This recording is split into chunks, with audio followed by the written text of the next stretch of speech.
कांड में 305 दोहे। 305। ठीक है, शुरू करें। हाँ जी। हाँ जी, तो हम 305 के नीचे पढ़ेंगे। हाँ, मैं पढ़ूं पहले, वो शायद तब तक अर्चना जी ज्वाइन कर लेंगे। ठीक है, ठीक है। हाँ, 305 के नीचे से। हाँ जी बेटा। गुरुजी नमस्ते। गुरुजी का प्रसाद अनुग्रह ही घर में और वन में समाज सहित तुम्हारा और हमारा रक्षक है। माता पिता गुरु और स्वामी की आज्ञा का पालन समस्त धर्म रूपी पृथ्वी को धारण करने में शेष जी के समान है। हे तात, तुम वही करो और मुझसे भी वही करवाओ तथा सूर्य कुल के रक्षक बनो। साधक के लिए यह एक ही आज्ञा पालन रूपी साधना संपूर्ण सिद्धियों की देने वाली कीर्तिमयी, सद्गतिमयी और ऐश्वर्यमयी त्रिवेणी है। इसे विचार कर भारी संकट सहकर भी प्रजा और परिवार को सुखी करो।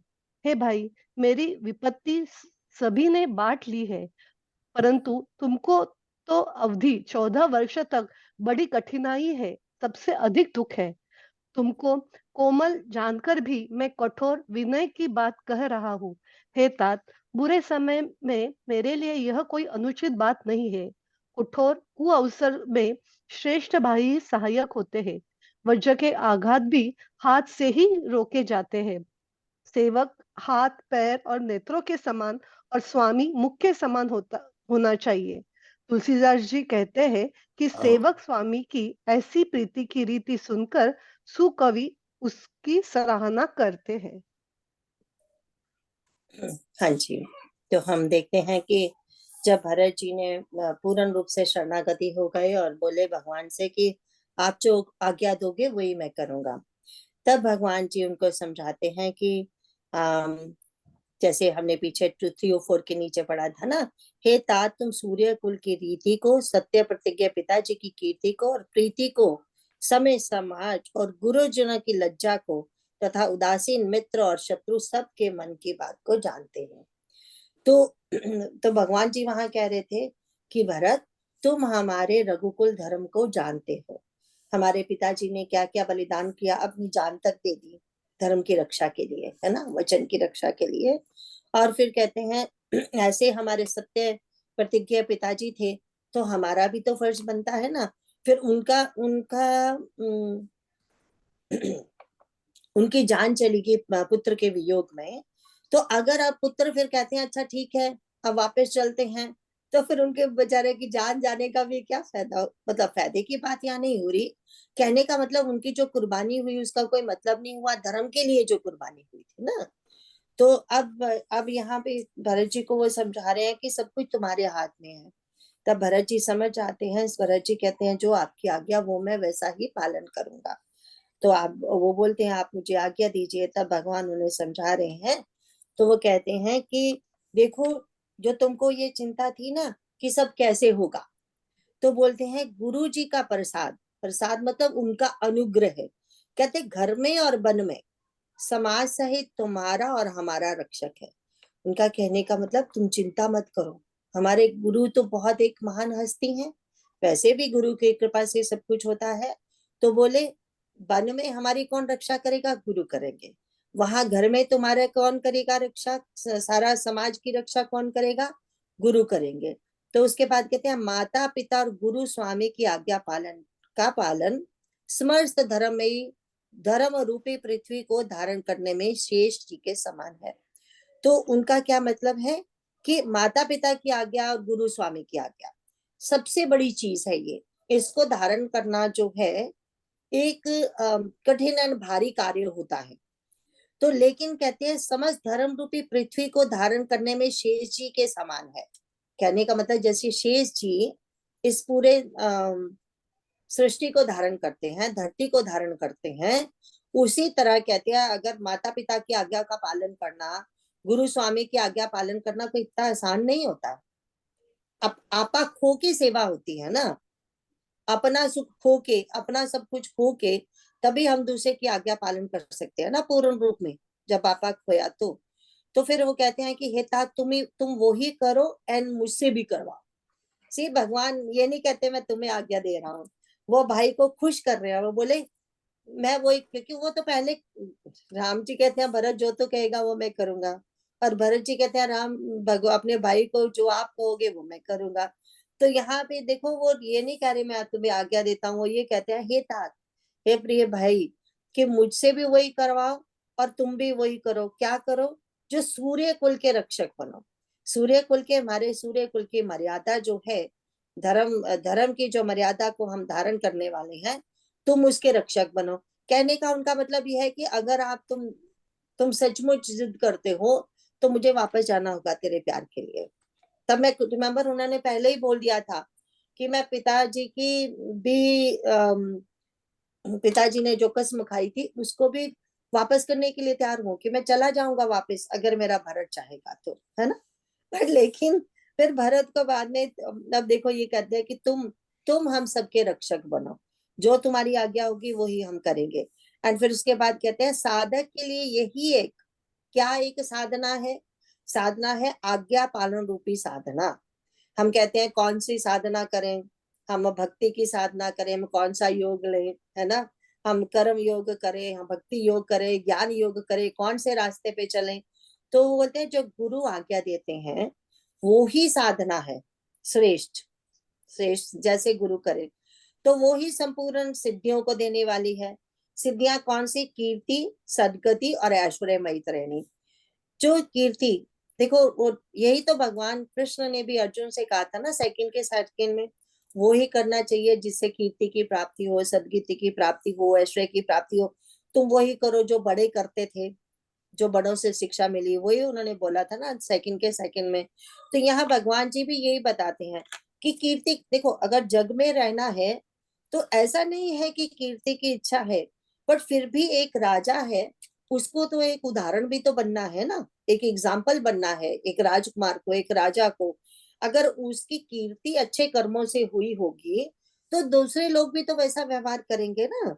तो जग में रहना है तो हमारा नेचुरली हम कीर्ति इस तरह से चाहते हैं कि ये बंदा सद्गुणों को पालन करने वाला है ना। तो वो कहते हैं कि तो कीर्ति कैसे मिलेगी हमें? हमारे रघुकुल को, वो भरत जी की बात नहीं कर रहे कि तुम्हें ऐसे मिलेगी, हम हमारे रघुकुल को कीर्ति कैसे मिलेगी? माता पिता की आज्ञा पालन करने से, है ना। एंड फिर सदगति कैसे होगी? अगर हम स्वामी की, गुरु की आज्ञा पालन करेंगे तो हमें सदगति प्राप्त होगी। हमें ऐश्वर्य कैसे मिलेगा? भगवान की कृपा से हमें वो शक्ति प्राप्त होगी कि हम अपने अपना धर्म निभा सकें। और ये यहाँ पे किस ऐश्वर्य की बात हो रही है? तो हमने जो हमारे भाव के अनुसार जीव की गति में चार्ट है, जो भक्त होते हैं उनका, उनको ऐश्वर्य क्या मिलता है? उनको मिलता है भक्त की, क्या मिलता है? भगवान की प्राप्ति। उनको मिलता है अनंत आनंद, उनको मिलता है लीला प्रवेश, वो ऐश्वर्य है। उनको मिलता है नवधा भक्ति, जो हमारे हनुमान जी को मिली, जो हमारे शबरी को मिली, वो है ना।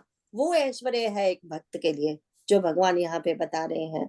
तो फिर उसके बाद कहते हैं सो विचार से ही संकट भारी, करो करहु प्रजा परिवार सुखारी। कहते इसे विचार कर भारी संकट सहकर भी प्रजा और परिवार को सुखी करो। भारी संकट क्या है? संकट तो है ना, 14 वर्ष इसको वापस जाना पड़ेगा, अब 14 वर्ष तक राज्य संभालना पड़ेगा, भाई का वियोग सहना पड़ेगा, तो वो भारी संकट तो है ही। बट लेकिन क्या है कि कहते इसे विचार कर, ये सारी जो चीजें ऊपर बताई गई हैं उसको विचार करके कहते ये भारी संकट तो सहना पड़ेगा हमें, ये ऐसा मौका है। तो उस बोलते हैं कि मेरी विपत्ति सबने बांट ली। उनका कहने का मतलब है कि आज दिन तक तो भाई भाई संपत्ति बांटते थे, ऐसा कभी नहीं हुआ कि भाइयों ने विपत्ति बांटी है।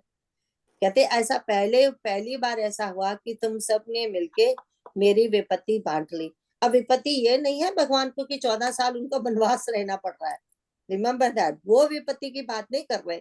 विपत्ति इस समय ये है कि उनको, उनके समय दो थे, एक तरफ भगवान का, एक तरफ उनके पिता का प्रण था, है ना, और एक तरफ ये हमारे भरत जी का प्रण था, वो चाहते हैं भगवान वापिस आ जाए, वो राज्य नहीं करना चाहते। दो चीजें थी ना, दो विकल्प उनके सामने थे, अब क्या किया जाए।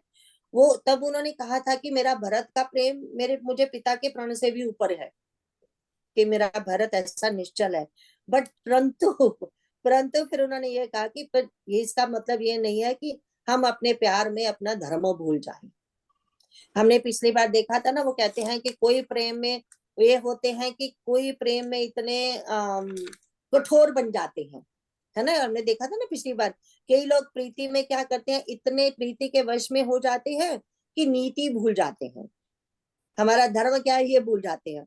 और कोई लोग धर्म में इतने कट्टर हो जाते हैं कि प्रीति को ही भूल जाते हैं। तो यहाँ पे भगवान दोनों नीति और प्रीति का एक पुल बना रहे हैं, एक संगम बना रहे हैं कि प्रीति भी कैसे रखी जाती है, नीति भी कैसे रखी जाती है ना। तो इसीलिए कहते हैं, बट देखो कितना सुंदर कहा, मेरी विपत्ति सबने बांट ली परंतु तुमको तो अवधि 14 वर्ष तक बड़ी कठिनाई है। सी यहीं पे एक एक बात उन्होंने बोल दी, क्या बोल दिया कि मैं तुम्हें राज करने को नहीं कह रहा, है ना। भगवान ने ये उनको समझा दिया, देखो मैं तुम्हें वापस जाने को बोल रहा हूँ तो ये नहीं कह रहा हूँ कि तुम जाके राज करोगे। अब तुम्हें ये मैं आश्वासन दे रहा हूँ कि मैं 14 वर्ष बाद वापस आने वाला हूँ। इसीलिए उन्होंने कहा ना 14 वर्ष, बस 14 वर्ष वेट करनी पड़ेगी तुम्हें। तो भरत जी समझ गए कि मेरे प्रभु ने मान लिया, मेरी बात मान ली है, वो आएंगे, जरूर वापस आएंगे। नहीं तो वो उसने देखा था यहाँ तो इतने संतों के बीच भगवान बैठे हैं, इतने आराम से शांति पूर्वक बैठे हैं, कौन जाना चाहेगा वापस राज्य में अपने, है ना। तो वो लेकिन समझ गए कि नहीं, मेरे प्रभु ने मुझे बोल दिया कि 14 वर्ष, बस 14 वर्ष तक तुम्हें वेट करनी है, इसका मतलब वो वापस आएंगे, है ना। तो फिर बोलते हैं, तुमको कोमल जानकर मैं कठोर वियोग की बात कर रहा हूँ कि तुम भरत को बता रहे तुम इतने प्यारे बच्चे हो, इतने कोमल हृदय के हो, इतने सकुमार हो, फिर भी मैं तुमको क्या बोल रहा हूँ, वापस जाने को बोल रहा हूँ, कष्ट दे रहा हूँ। क्योंकि भरत जी ने तो बेचारों ने कितने विकल्प रखे थे ना, उन्होंने कहा था वापस आ जाओ, अच्छा नहीं आओगे तो ऐसे करो लक्ष्मण को वापस भेज दो, मैं आपके साथ रहूंगा।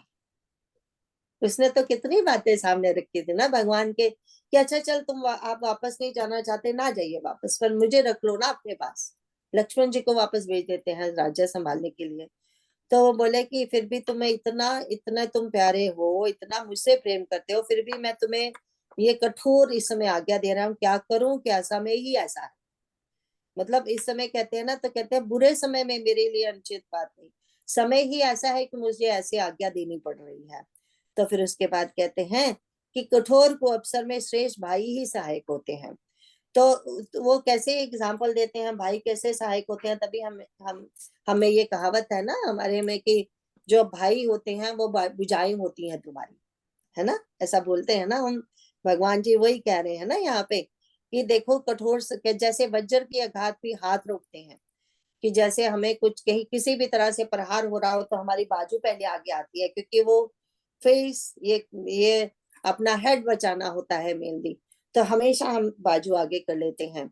तो वो उस तरह से कहते हैं, उस तरह से तुम मेरे सहायक बनो। इस समय कठोर तुम्हें आज्ञा देनी पड़ रही है क्योंकि मुश्किल समय है, पर तुम मेरी बाजू में बन जाओ। तो कहते हैं सेवक कर कद नयन, किसी क्या सेवक कर पद नयन से मुख सो सायु होई। कहते हैं सेवक हाथ पैर और नेत्रों के समान और स्वामी सुख के सॉरी मुख के समान होना चाहिए। वो कैसे हमारे पैर नेत्र, हमारे नेत्र पैर और ये हाथ क्या करते हैं, अभी हमने देखा हाथ हमारे प्रहार से बचाते हैं। दूसरी बात ये कि जब भी नेत्र कोई चीज देखते हैं कि हमें ये चाहिए, तो नेत्र देखते हैं, तो फिर क्या करते हैं, फिर ये जो पैर है उसकी तरफ चलते हैं, फिर जो हाथ है वो उनको ग्रहण करते हैं, ग्रहण करके लेके आते हैं।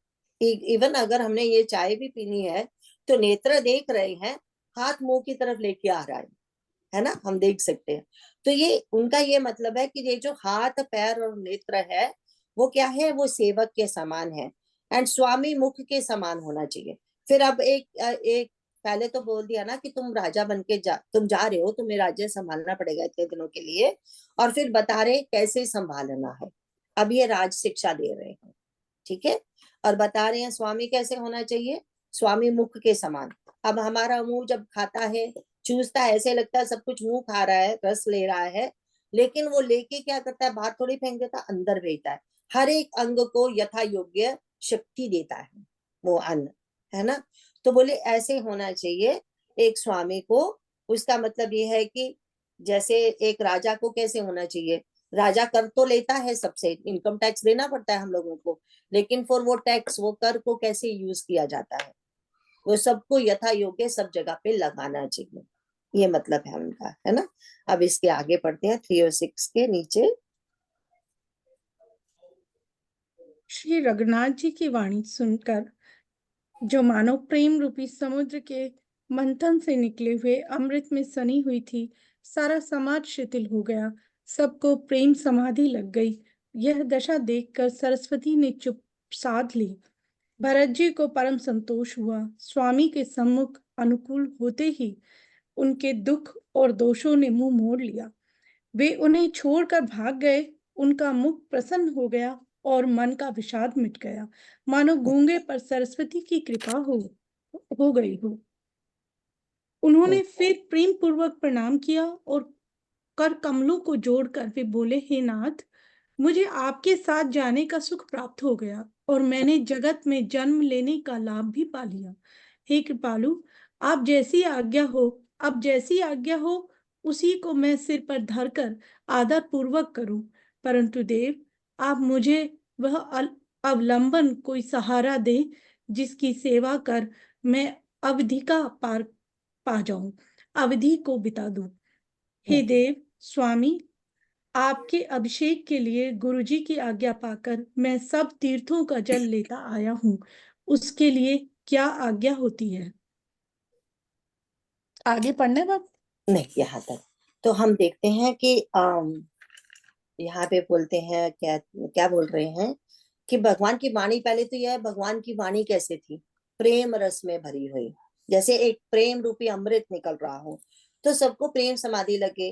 नेचुरली वो भरत है, उनका संवाद सुन के किसको प्रेम समाधि नहीं लगेगी ऐसे में। तो फिर कहते हैं भरत जी क्या बोल रहे हैं, भरत जी कहते हैं भरत जी को परम संतोष हुआ। स्वामी के सन्मुख, स्वामी के सम्मुख अनुकूल होते ही उनके दुख और दोषों में सॉरी दुख और दोषों ने मुंह मोड़ लिया। अब देखो सबसे बड़े दुख दोष क्या होते हैं, फिर से हम समझ लेते हैं इस बात को। क्या बार बार शुरू से ही भरत जी यही बोलते हैं कि मैं दीन दुखिया हूँ, मेरे मन का जो दुख है, वो जो संताप है, वो भगवान के दर्शन किए बिना नहीं जाएगा। तो लेकिन ये है क्या, ये महान दुख और दोष है क्या, इनको समझ लेते हैं फिर से एक बार। देखो क्या हुआ, क्या था, क्या हुआ था, अविद्या रूपी हमारी मथुरा आई है। उस मथुरा ने क्या किया, उस अविद्या जैसे ही आई, उसने माता ककई के अंदर क्या कर दिया, अस्मिता को भर दिया। अविद्या ही अस्मिता को भर दिया। अस्मिता हमें पता है, स्मिता मतलब सबको समान समझना, अस्मिता मतलब मेरा तेरा भर दिया, है ना। जैसे ही मेरा तेरा भरा, वैसे ही राग द्वेष आ गई, क्योंकि फिर वो उनको उनको किसके प्रति राग द्वेष हुआ, उनको उनको हुआ राग द्वेष किसके प्रति, अपने पुत्र के प्रति राग, और द्वेष किसके, सौतन के प्रति, माता कौशल्या के प्रति द्वेष हो गया। एवं राम जी के प्रति भी द्वेष हो गया, जिनके साथ वो इतना प्रेम करती थी। लेकिन क्या है, जैसे ही उसने कहा कि वो तुमसे प्रेम नहीं करेगा, वो राजा बन जाएगा, इसका मतलब वो प्रेम नहीं, सौदा है, तुम मुझसे प्रेम करोगे तो मैं तुमसे प्रेम करूंगी, अगर किसी दिन तुमने प्रेम करना छोड़ दिया तो मैं तुमसे पहले छोड़ दूंगी, राइट। वो बात सो क्या है, जो सबसे बड़ा जो महान दुख दो। अच्छा, फिर उनको माता ककी को फिर से हम देखते हैं उस समय क्या हुआ था। तो जैसे ही अविद्या आई, उनके मन में अस्मिता आ गई, उनके मन में राग द्वेष आ गया। फिर उनको जैसे उसने कहा कि अरे जब राम राजा बन जाएंगे, भरत को जेल में डाल देंगे, तो तुम्हें तो नौकरानी बनकर रहना पड़ेगा। तो उसको इतना डर से, वो भय से कांपने लगी, वहां वो सीन था कि वो भय से कांपने लगी। तो उसको लगा कि ये तो मरी जाएगी, तो उसने फटाफट और बोलना शुरू किया। मथुरा को लगा ये तो बोलने से पहले ही मर जाएगी, ये तो इतना डर गई। अभिनिवेश, रिमेंबर लास्ट वाला होता है अभिनिवेश, अविद्या, अस्मिता, राग द्वेष, अभिनिवेश, मरने का भय, शारीरिक दुखों का भय, है ना। तो वो सब आ जाते हैं। अब ये देखो, यूं ये सब तो भरत जी में तो नहीं थे, पर जैसे माँ के करने ने, माँ के कर्मों ने इनके ऊपर ठोक दिए वो, राइट। माँ की करनी, जब इसीलिए बोलते हैं माँ बाप जो कर्म करते हैं, उसके जिम्मे उसकी क्या हिस्सेदारी बच्चों पे भी हो जाती है। उसी तरह बच्चे भी जो कर्म करेंगे उनकी हिस्सेदारी माँ बाप के साथ हो जाती है। हम क्योंकि परिवार है ना, तो एक दूसरे के कर्मों में हमारी हिस्सेदारी बनी जाती है, हमें वो फल मिलता ही है। माँ बाप के कर्मों का फल कई बार बच्चे भोगते हैं, कई बार बच्चों का फल माँ बाप भोग रहे होते हैं, उनके कर्मों का फल इस वैसा वर्षा, क्योंकि जुड़े जो हुए हैं एक दूसरे के साथ। तो ये जो सारे जो महान दुख थे, आज जब भगवान उन्होंने देखा नहीं सारी दुनिया मेरे पे अप्रसन्न हो जाए, सारी दुनिया मेरे को गलत समझे, कोई भी मेरे को, क्योंकि लोग इन पे के ऊपर भी तो शंका करने लगे थे ना, तो उनको लगा कितने भी लोग मुझ पर शंका करें पर मेरे भगवान मुझ पर प्रसन्न है, वो मुझ पर कोई शंका नहीं करते, वो मेरा प्यार समझते हैं। तो आज वो प्रसन्न हो गए। हालांकि अब अभी उनको पता है कि मुझे वापस जाना पड़ेगा, वो सब काम करना पड़ेगा, पर फिर भी उनको पहली बार ऐसा लगा, क्योंकि देखो जब उन्होंने देखा था ना, यहाँ पे देखो आता है ना, उन्होंने फिर प्रेम पूर्वक प्रणाम किया और कर कमलों को जोड़कर वह बोले, हे नाथ, मुझे आपके साथ जाने का सुख प्राप्त हो गया और मैंने जगत में जन्म लेने का लाभ पा लिया। रिमेम्बर, जब ये उन्हें पता चला था कि क्या हुआ, तब उन्हें लगता था मेरा जन्म ही क्यों हुआ, मैं पैदा ही क्यों हुआ। अपनी माँ को बोलते थे तुम बाजी क्यों नहीं रह गई, मुझे पैदा क्यों किया तुमने। तो उनको लगता था कि पैदा होने का फल तो लक्ष्मण को ही मिला जो भगवान के साथ चले गए, मैं क्या हूँ। तो अब आज उन्हें पहली बार लगा कि नहीं, मेरे भी पैदा होने का कुछ तो फायदा हुआ। क्या फायदा हुआ, अब मैं जाके एटलीस्ट संभालूंगा, भगवान के कुछ तो काम आऊंगा ना। अगर वो शरीर से लक्ष्मण सेवा कर रहे हैं तो ये भगवान की इट्स नॉट जस्ट धन संपत्ति, उनके परिवारजनों का, उनके राज्य का, उनके हर चीज का संभाल करने वाले हैं ना ये। तो ये वाला काम उनके हिस्से आ गया। तो उनको लगा कि हाँ चलो, मेरे जन्म का कुछ तो लाभ हुआ, कुछ तो मैं काम आया अपने प्रभु के। तो ये लगा कि वो कहते मैं घर में रहकर राज्य को की देखभाल करूंगा, प्रियजनों की देखभाल करूंगा, माताओं का देखभाल करूंगा, राइट। तो फिर उनको ये लगा कि चलो मेरे भी जन्म लेने का कुछ फल हुआ। तो कहते हैं अब फिर उसके बाद बोलते हैं कि कहते हैं अब कृपाल जस आयुष में, आयुष बोलते मतलब अब मुझे क्या आज्ञा दीजिए, अब मुझे आज्ञा दीजिए मैं क्या करूं। तीन चीजें उन्होंने यहाँ पे बोली। उन्होंने बोली, एक तो उन्होंने मांगा कि मुझे कुछ अवलंबन दीजिए, अगर मुझे वापस जाना है तो कोई सहारा भी तो चाहिए, किसके भरोसे पे मैं, किस सहारे पे मैं करूं। क्योंकि रिमेम्बर जब हम जो जो कहते हैं ना, एक तो निराकार प्रभु में विश्वास करते हैं, साकार प्रभु में विश्वास करते हैं। जो हम साकार प्रभु में विश्वास करते हैं, हमें मूर्ति चाहिए भगवान की, कुछ तो अवलंबन चाहिए जो हम भगवान को देख के हम अपना कर सके। हर समय हम मानसिक पूजा नहीं कर सकते, हमें अगर हम पाठ भी कर रहे हैं तो हमें सामने अगर भगवान की मूर्ति है तो पाठ करने में ज्यादा मजा आता है ना। तो ऐसे ही उनको अवलंबन चाहिए कुछ, कि मैं जिसके सहारे से मैं ये 14 साल, ये क्योंकि उनको खुशी है कोई ना, भगवान ने कहा, उन्होंने भी अवलंबन 14 साल के लिए ही मांगा। से उन्होंने क्या कहा, आप मुझे वह अवलंबन कोई सहारा दे जिसकी सेवा करके मैं अवधि का पार पा सकूं। उन्होंने भी बोल दिया वापस, अगर भगवान ने बोला ना इतनी अवधि तक तुम्हें बस रहना है, उन्होंने भी कहा भी बस मुझे भी सहारा बस इतने 14 साल तक ही चाहिए। जिस दिन 14 साल के एक दिन पूरा होता है मैं भी नहीं रहूंगा, क्योंकि वो सारा सिर्फ 14 साल तक काम करेगा। उन्होंने भी अपनी तरह, ये तो यहाँ तो इन्होंने बड़े इतना ही बोला ना। वाल्मीकि रामायण में तो आता है कि अगर आप 14 साल से एक दिन भी ऊपर हुआ तो मैं अग्नि समाधि ले लूंगा, वहां पे उन्होंने ये कहा था। यहाँ पे जैसे भगवान मर्यादा पुरुषोत्तम है, भरत जी भी मर्यादा पुरुषोत्तम है, वो इतना आगे नहीं बोलेंगे, बस इतने में ही भगवान समझ जाएंगे ना कि मुझे सिर्फ 14 साल तक चाहिए सारा, उसके बाद कोई सारे की जरूरत ही नहीं, अगर आप नहीं तो मैं नहीं, बस दैट्स इट, काम खत्म। तो फिर अब उसके बाद बोलते हैं दूसरा, फिर वो बोलते हैं कि ये जो मैं अभिषेक का जल लेके आया हूँ उसका क्या करूं। एंड फिर बोलते हैं कि ये एक तीर्थ स्थान है, यहाँ पे आप हो इस समय, इतना बड़ा चित्रकूट तीर्थ स्थान है, क्या इसके दर्शन कर लो, जहां जहां आप गए हैं वो जगह देख लो। क्योंकि देखो इतने दिनों से सब लोग आके बैठे हैं ना, अयोध्यापुर वासी भी, जनकपुर वासी भी, बट देन कोई अभी यहाँ से हिला नहीं ना। अब उनको लगा कि अच्छा काम तो हो गया अब, पर लेकिन एक इच्छा, अब यहाँ आए हो इतने बड़े तीर्थ स्थान पे, बिना दर्शन किए कैसे चले जाए वापस। और इट्स नॉट ओनली सिर्फ भरत जी, सबका भी तो भला होगा ना इसमें। तो ये 3 चीजें भगवान से मांगी हैं उन्होंने। तो देखते हैं भगवान क्या उत्तर देते हैं। हाँ। मेरे मन में एक बड़ा मनोरथ है जो भय और संकोच के कारण कहा नहीं जाता। श्री रामचंद्र जी ने कहा, हे भाई कहो, तुम प्रभु की आज्ञा पाकर तब प्रभु की आज्ञा पाकर भरत जी स्नेह पूर्वक सुंदर वाणी बोले, आज्ञा हो तो चित्रकूट के पवित्र स्थान, तीर्थ, वन, पक्षी, पशु, तालाब, नदी, झरने और पर्वत के समूह तथा विशेषकर प्रभु आपके चरण चिन्हों से अंकित भूमि को देखाऊं। श्री रघुनाथ जी बोले, अवश्य ही अत्रि ऋषि की आज्ञा को सिर पर धारण करो, उनसे पूछकर वे जैसे कहे वैसा करो और निर्भय होकर वन में विचरो।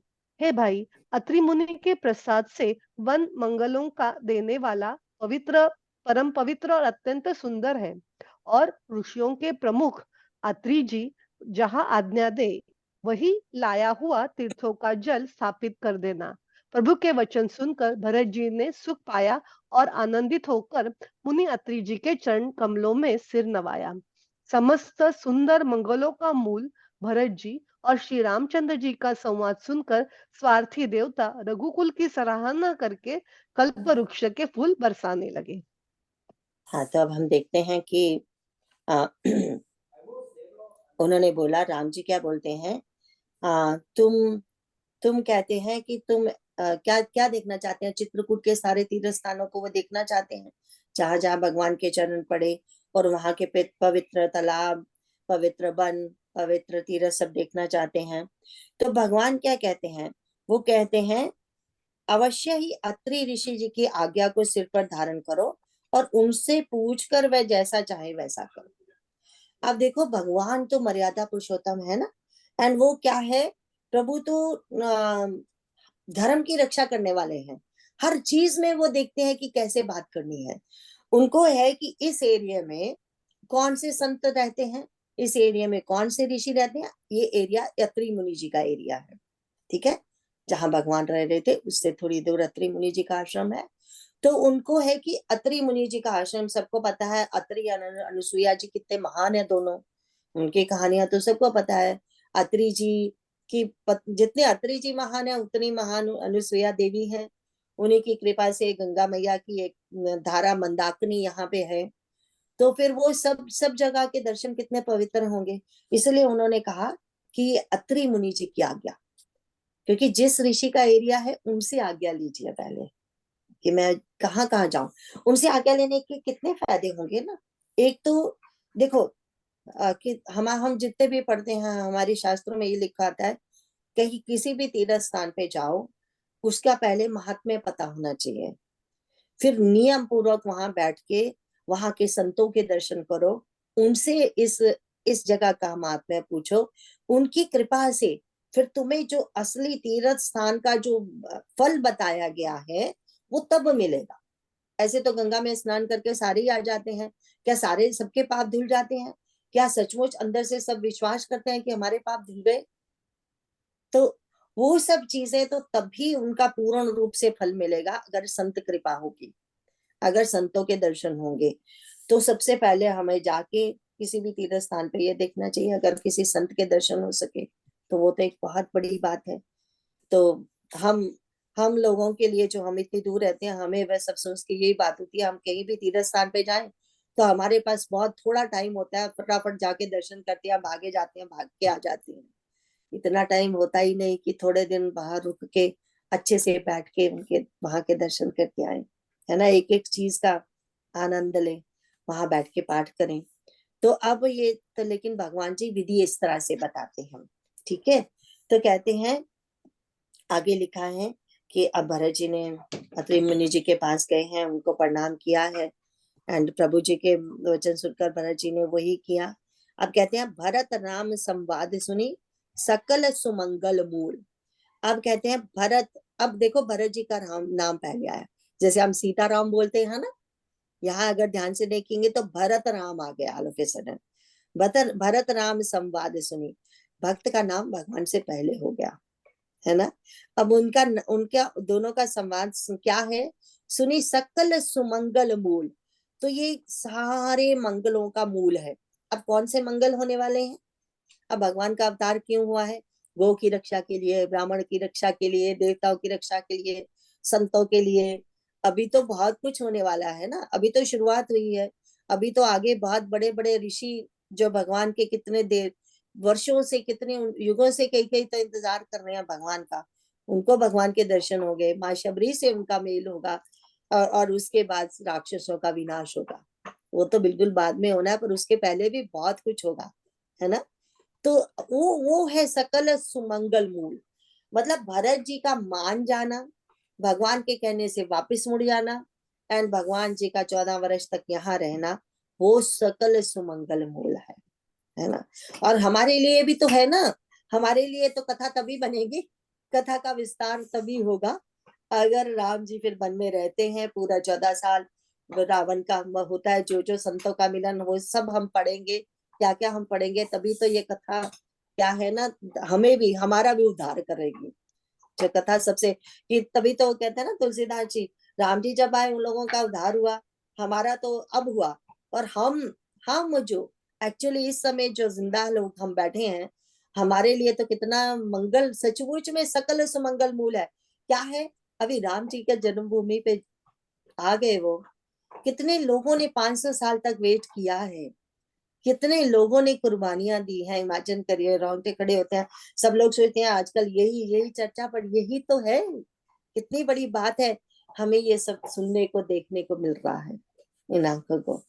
तो वो कहते हैं कि फिर बोलते हैं कि अब जो स्वार्थी, तुलसीदास जी कहते हैं, अब स्वार्थी जो राजा है, हमें सॉरी देवता है, वो फूल बरसा रहे हैं। अरे देवता को पहले कितनी बार, बार बार उनको देखो, रिमेम्बर, उनके गुरु उनको समझा रहे हैं, बृहस्पति जी चिंता ना करो, भरत की चिंता ना करो।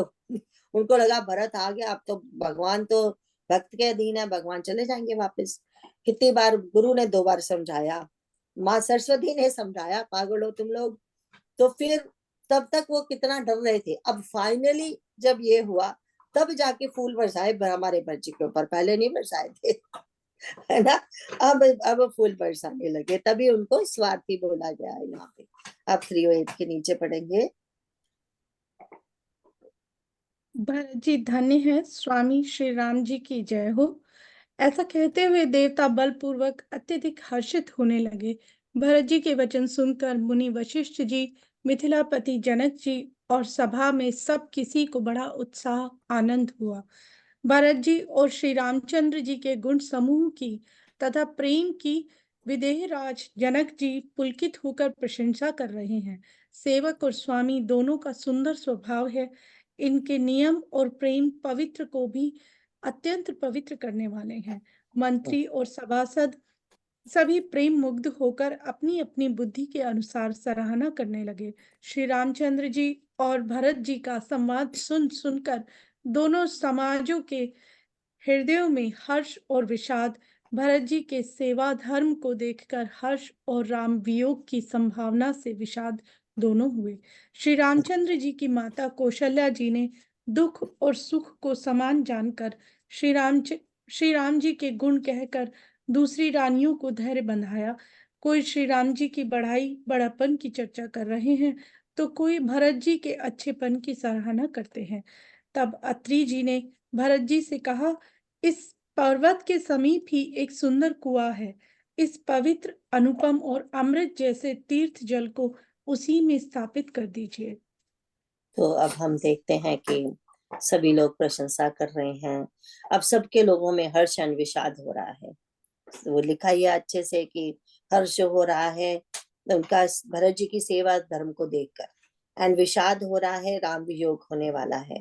लेकिन माता कौशल्या जो है कितनी विवेकमयी है ना, उन्होंने क्या किया, दुख और सुख को समान जानकर, जैसे हम कहते हैं ना हरी इच्छा पे सबको छोड़ दिया। दुख भी उनकी इच्छा है, सुख भी उनकी इच्छा है। तेरा भाड़ा मीठा लागे, वो तो ये बोलती है ना भगवान को कि जो तुम कर रहे हो, करवा रहे हो, बस वही मीठा लग रहा है, चाहे दुख दो चाहे सुख दो। तो फिर उसके बाद कहते हैं, और नॉट ओनली उन्होंने हौसला रखा, सब रानियों को, दूसरी माताओं को भी हौसला दे रही हैं वो। समझा रही हैं, भगवान के गुणों को समझा रही हैं।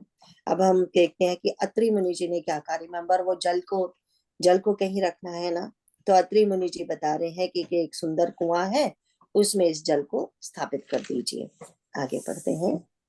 भरत जी ने अत्रि मुनि की आज्ञा पाकर जल के सब पात्र रवाना कर दिए और छोटे भाई शत्रुघ्न, अत्रि मुनि तथा अन्य साधु संतों सहित आप वहां गए जहां वह अथाह कुआं था और उस पवित्र जल को उस पुण्य स्थल में रख दिया। तब अत्रि ऋषि ने प्रेम से आनंदित होकर ऐसा कहा, हे तात, यह अनादि सिद्ध स्थल है। काल क्रम से यह लोप हो गया था, इसीलिए किसी को इसका पता नहीं था। तब भरत जी के सेवकों ने उस जलयुक्त स्थान को देखा और उस सुंदर तीर्थ के जल के लिए एक खास कुआं बना दिया। दैव योग से विश्व भर का उपकार हो गया। धर्म का विचार जो अत्यंत अगम था, वह इस कूप के प्रभाव से सुगम हो गया। अब इसको लोग भरत कूप कहने लगे। तीर्थ के जल के संयोग से तो यह अत्यंत ही पवित्र हो गया। इसमें प्रेम पूर्वक नियम से स्नान करने पर प्राणी मन, वचन और कर्म से निर्मल हो जाएगा। कृपा की कूप की महिमा कहते हुए सब लोग वहां गए जहां श्री रघुनाथ जी थे। श्री रघुनाथ जी को अत्रि जी ने उस तीर्थ का पुण्य प्रभाव सुनाया।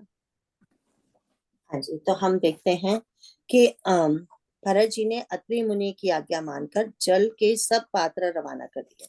अब जहां उन्होंने कहा था ना कि कुआं है, तो उधर की तरफ जल के पात्र रवाना कर दिए गए। एंड देखो यहाँ जो आगे बताया जाएगा वो ये है कि उस समय पवित्र जल को पुण्य स्थल में रख दिया गया। अब देखो कहा जाता है कि सभी तीर्थों में स्नान करना हमारे शास्त्रों में कितना बड़ा पुण्य लिखा गया, पुण्य कर्म।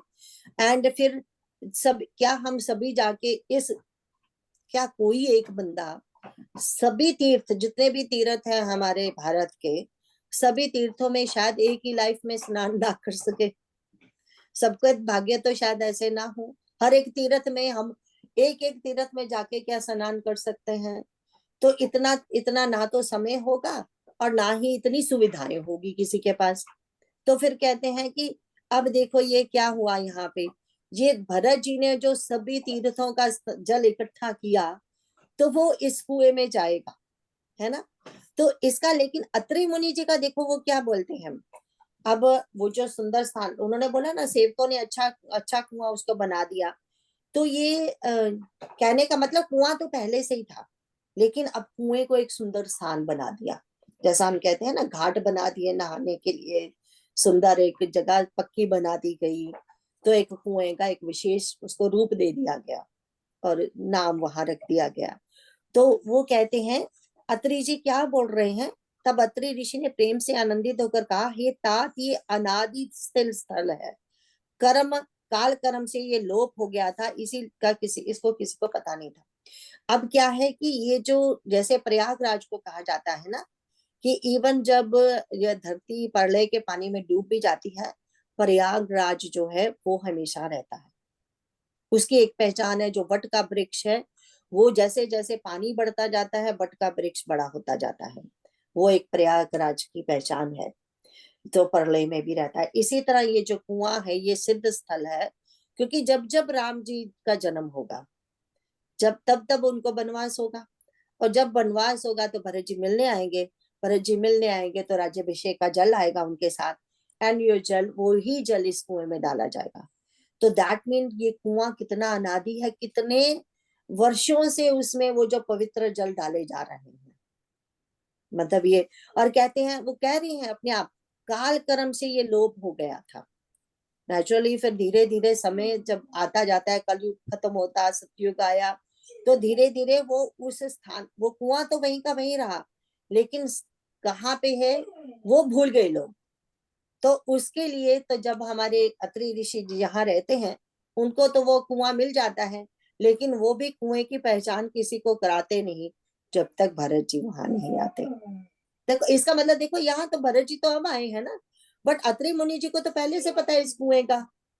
तभी तो उन्होंने कहा ना ये अनादि सिद्ध स्थल है। तो उनको कैसे पता चला, ऐसे कहते हैं उनको कैसे पता चला, क्योंकि ये ऋषि लोग जब एक मिनट, वो ना लीला यहाँ बैठी है, वो लीला, ओके गो आउट,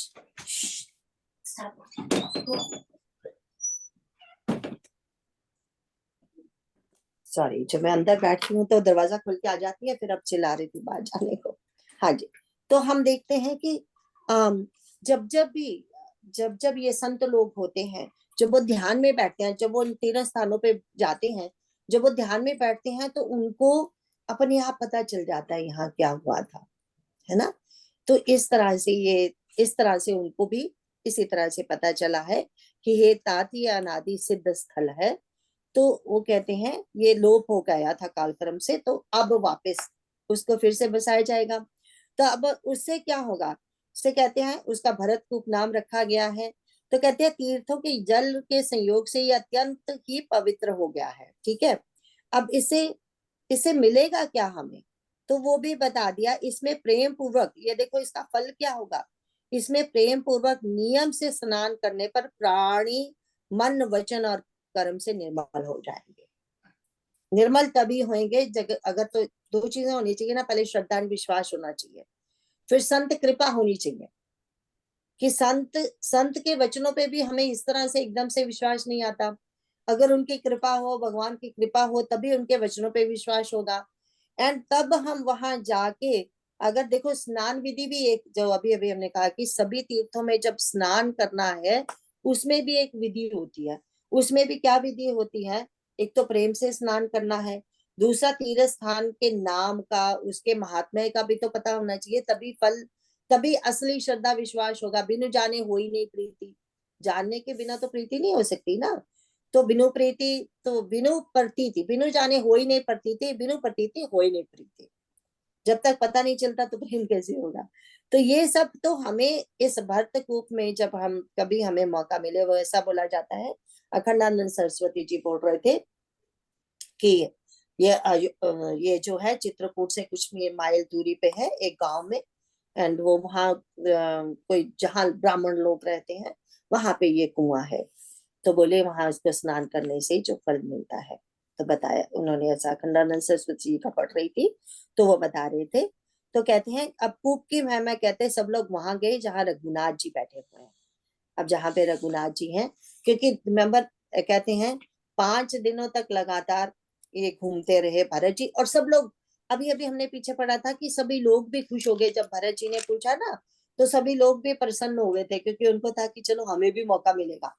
अभी अभी तक तो सारे, हमने कहा ना कि जनकपुर वासी, अयोध्यापुर वासी वहां बैठे हुए थे। अब कोई ये थोड़ी कहेगा कि मैं घूमने जाऊं जरा मैं वो जगह देखा हूं, मैं वो जगह देखा हूं।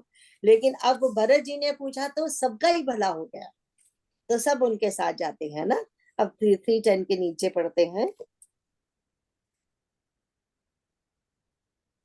प्रेम पूर्वक धर्म के इतिहास कहते, वह रात सुख से बीत गई और सवेरा हो गया। भरत शत्रुघ्न दोनों भाई नित्य क्रिया पूरी करके श्री राम जी, अत्रि जी और गुरु वशिष्ठ जी की आज्ञा पाकर समाज सहित सब सादे साज से श्री राम जी के वन में भ्रमण प्रदक्षिणा करने के लिए पैदल ही चले। कोमल चरण हैं और बिना जूते के चल रहे हैं, यह देखकर पृथ्वी मन ही मन सकुचाकर कोमल हो गई। कुछ कांटे, कंकड़ी, दरारें आदि कड़वी, कठोर और बुरी वस्तुओं को छिपाकर पृथ्वी ने सुंदर और कोमल मार्ग कर दिए। सुखों को साथ लिए सुखदायक शीतल मंद सुगंध हवा चलने लगी। रास्ते में देवता फूल बरसाकर, बादल छाया करके, वृक्ष फूल फल तृण अपनी कोमलता से, मृग पशु देखकर और पक्षी सुंदर वाणी बोलकर सभी भरत जी को श्री रामचंद्र जी के प्यारे जानकर उनकी सेवा करने लगे। जब एक साधारण मनुष्य को भी आलस्य जमाई लेते समय राम कह देने से ही सब सिद्धियां सुलभ हो जाती हैं, तब श्री रामचंद्र जी के प्राण प्यारे भरत जी के लिए यह कोई बड़ी आश्चर्य की बात नहीं है। तो यहाँ पे मेनली बताया गया है कि हम सब ने भी ये देखा है बहुत बार, जब हम श्रद्धा विश्वास से कहीं जाते हैं तो अपने आप ही काम बनते जाते हैं, अपने आप ही हम उस जगह पे पहुंच जाते हैं। एंड फिर हम देखते हैं कि दर्शन भी कितने अच्छे से हुए हमें, और सुख शांति भी उस समय मिली। तो वो जो बात है यहाँ पे देखो, भरत जी तो सबसे बड़े भक्त हैं भगवान के।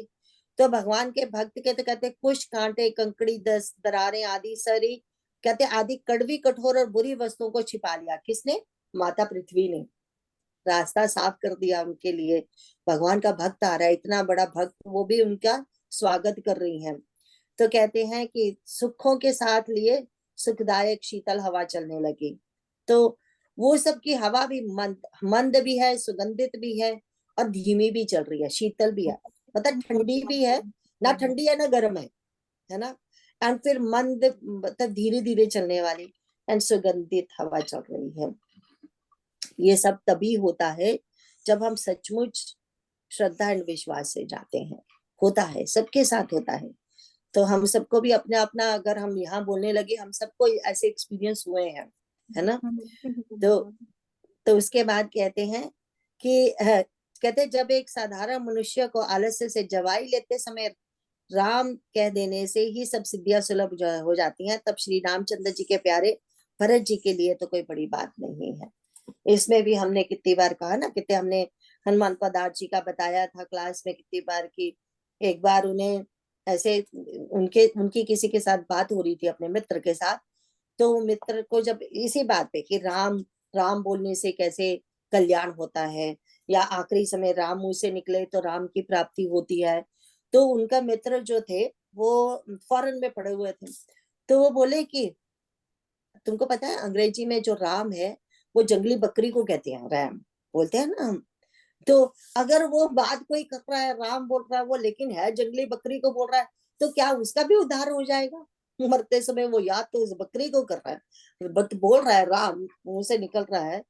तो कहते हैं कि उस समय इन्होंने बोला, हनुमान पता जी ने, कि हाँ ऐसा ही होगा। और उन्हें ऐसा बोलते समाधि लग गई, और वो सुबह से शाम तक समाधि में बैठे हुए हैं, आंखों में आंसू आ रहे हैं, एंड प्रणाम करते जा रहे हैं, और पता नहीं क्या क्या बोलते हैं। अपने मित्र को भी समाधि में बोल रहे हैं, इनको प्रणाम करो, राम सीता यहाँ आए हैं, प्रणाम करो। तो वो दूसरे दिन ऐसे ही उनको उठा के घर पर डाल दिया गया। तो कोई और संत आया तो नाम में कान में मंत्र बोला, तो उनकी समाधि खुली। क्योंकि उनको पूछा गया कि समाधि लगने से पहले किसको याद कर रहे थे, तो ऐसे बोला जाता है अगर समाधि लगे उससे पहले जिसको याद कर रहे हो वही, उसी का मंत्र कान में बोलना चाहिए अगर समाधि से निकालना हो तो।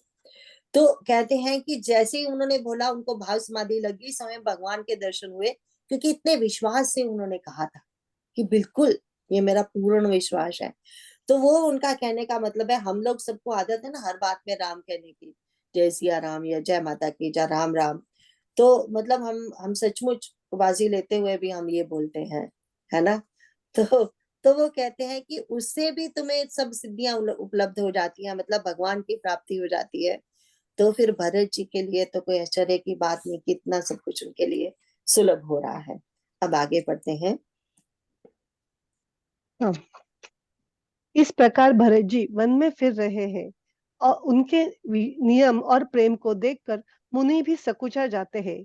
पवित्र जल के साथ नदी, बावली, कुंड आदि पृथ्वी के पृथक पृथक भाग, पक्षी, पशु, वृक्ष, तृण, घास, पर्वत, वन और बगीचे सभी विशेष रूप से सुंदर, विचित्र, पवित्र और दिव्य देखकर भरत जी पूछते हैं, और उनका प्रश्न सुनकर ऋषिराज अत्रि जी प्रसन्न मन से सबके कारण, नाम, गुण और पुण्य प्रभाव को कहते हैं।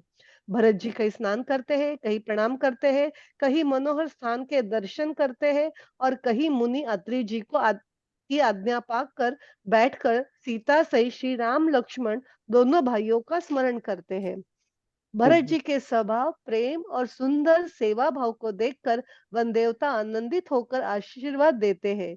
यो घूम फिरकर 2.5 दिन बीतने पर लौट पड़ते हैं और आकर प्रभु श्री रघुनाथ जी के चरण कमलों का दर्शन करते हैं। भरत जी ने 5 दिन में सब तीर्थों का दर्शन कर लिया। भगवान विष्णु और महादेव जी का सुंदर यश कहते सुनते वो 5वां दिन भी बीत गया, संध्या हो गई। हाँ, तो हम देखते हैं कि रोज कहते कहते हैं भरत जी के नियम और प्रेम को देखकर मुनि भी सुखचा जाते हैं। उनका कहने का मतलब, एक गृहस्थ बच्चा राजकुमार है, जो गृहस्थ है, शादीशुदा है ना, लेकिन उसमें जो नियम है जो भगवान के जिनसे वो प्रेम करता है, नियम कितने उनके सख्त हुए ना, माँ को छोड़ दिया, आके कितने दिनों से कष्ट सह रहे हैं, और इतने दिनों तक जब तक भगवान की तरफ से उन्हें जवाब नहीं मिला रहा था, तब तक तो वो उनका आता था ना वो रात को सोते थे, ना उनको दिन को भूख प्यास लगती थी। कितने बेचैनी से उन्होंने आज दिन तक ये सारे दिन बताए हैं।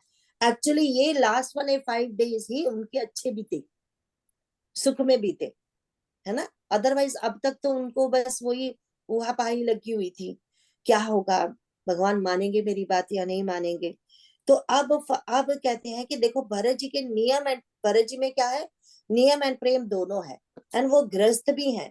तो ये मुनि लोग सोचते हैं कि हमने सब कुछ त्यागा, हम लोग अपना घर गृहस्थ त्याग के वन में आके बैठे हैं, है ना, सब कठिन तपस्या कर रहे हैं, लेकिन ये एक्चुअली ये गृहस्थ हमें त्याग सिखा रहा है, ये सिखा रहा है सन्यास क्या चीज होता है ना, कि तुम गृहस्थी होके भी, तुम जवान होके भी, तुम राजकुमार होके भी कैसे सन्यासी हो सकते हो। वो हमारे 14 वर्ष तक हमारे भरत जी रहेंगे, वन में रहेंगे सन्यासी बन के, है ना, नंदक वो वन में रहते हैं ना वो वहां जाके।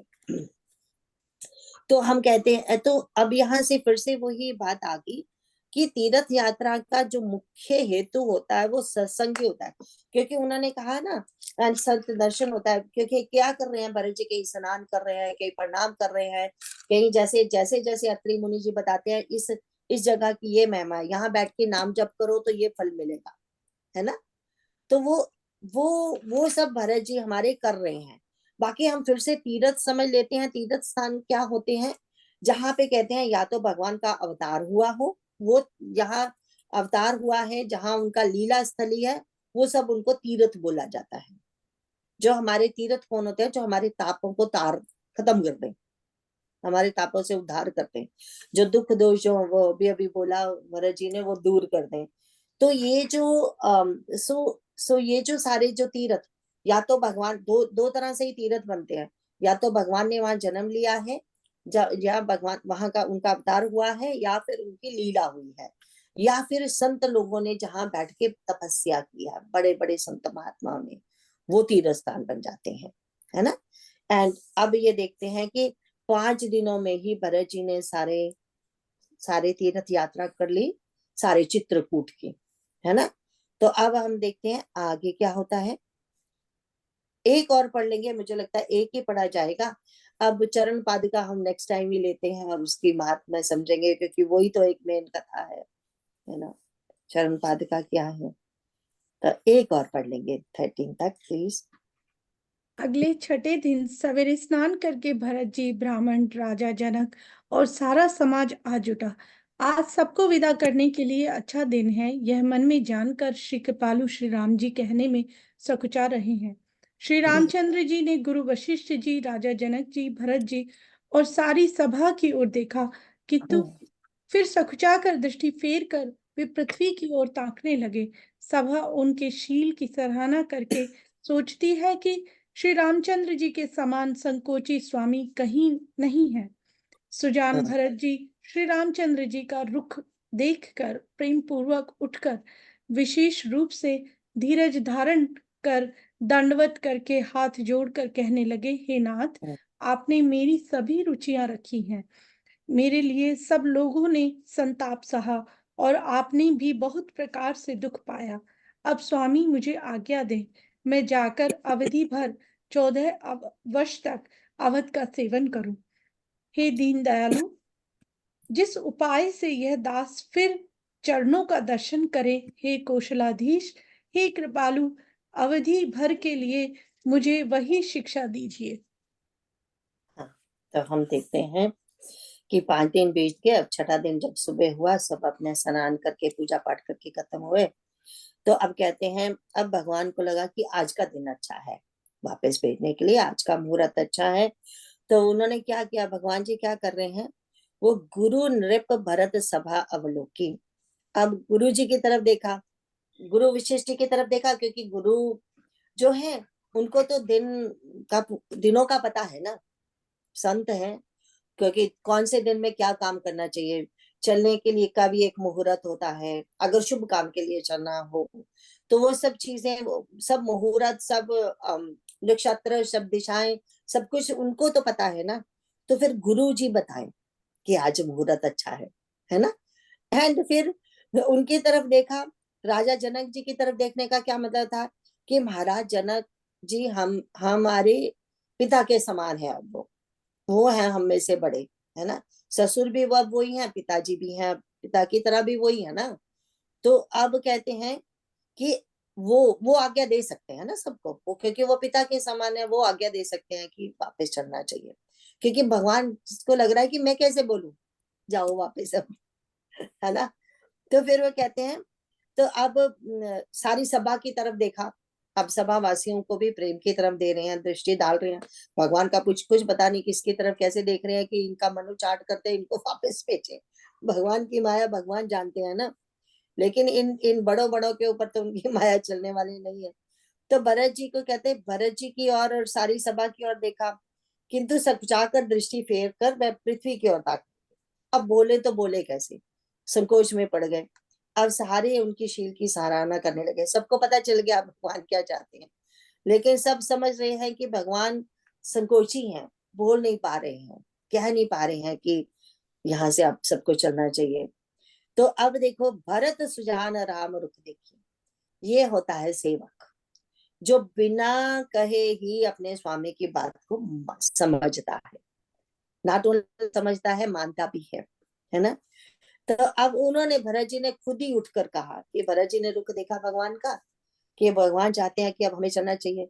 अब देखो भगवान ने मेरे सारे पूरे कर दे, जो जो मैं चाहता था, जितने इतने दिन मुझे यहाँ रख छोड़ा, मेरी जिद्दें पूरी की, और फिर मेरे को उन्होंने अब बोला मैं तीरथ देखना चाहता हूँ, वो भी कर दिया। अब कहते हैं अब मुझे ही बोलना चाहिए ना भगवान को, वो तो नहीं बोलेंगे। तो कहते हैं हे नाथ, आपने मेरी सब सारी रुचियां रख ली, तो कहते हैं अब मुझे, अब कहते हैं अब मेरे लिए, लोग कहते हैं अब मेरे लिए सब संताप को सहा। संताप को मतलब कि मैं सारी दुनिया इकट्ठी करके यहाँ ले आया, है ना। एंड फिर उधर से जनकपुर वासी भी सारे यहाँ पहुंचे। तो कहते मेरी वजह से आप सबको इतना दुख हुआ, मैंने भगवान को इतना दुख दिया, इतना कष्ट दिया इतने दिनों तक। कहते अब स्वामी मुझे आज्ञा दीजिए, मैं जाकर अवधि भर अवध का सेवन करूं, अवधि भर। रिमेम्बर, बार बार वो अवधि कह रहे हैं, 14 वर्ष कह रहे हैं कि सिर्फ 14 वर्ष, 14 वर्ष में ध्यान रखूंगा सिर्फ अवध का। तो फिर कहते हैं जही उपाय पुनि पाए। अब कहते हैं मुझे, कहते फिर कोई शिक्षा दो। क्या शिक्षा दो, कितने दिनों तक, अच्छा तुम्हें शिक्षा चाहिए, कितने दिनों तक शिक्षा चाहिए, सारी उम्र के लिए चाहिए? ना ना ना ना, सिर्फ 14 वर्षों के लिए चाहिए। उसके बाद मुझे कोई शिक्षा की जरूरत नहीं, क्योंकि मुझे कुछ करना ही नहीं। जिसका राज्य है वो वापस आ जाएगा, मैं क्या करूंगा शिक्षा को लेके? मुझे जब काम ही नहीं करना तो मुझे शिक्षा ही नहीं चाहिए। तो फिर वो कहते हैं कि हे कौशलाधीश, हे कृपालु, अवधि के लिए मुझे वही शिक्षा दी है। क्या शिक्षा? जो मैं 14 वर्ष तक राज्य का कार्य संभाल सकूं, बस इतनी शिक्षा चाहिए। आज हम यहाँ पे खत्म करेंगे। नेक्स्ट टाइम बहुत सुंदर आने वाला, सोचा था करेंगे बट नहीं हो पाता। चलो, अच्छी बात है कि अच्छे से हम करण पादुका को समझेंगे, है ना। यही चाहते हैं भगवान। तो आज इतना ही, लास्ट वाला बोलते हैं। बार बार बर मांगो हरस देहु श्री रंग, पद सरोज अन पायनी भगति सदा सतसंग। जय सीताराम चरण रति मोरे, अनुदिन बढ़हु अनुग्रह तोरे। जय सिया राम, जय सिया। जय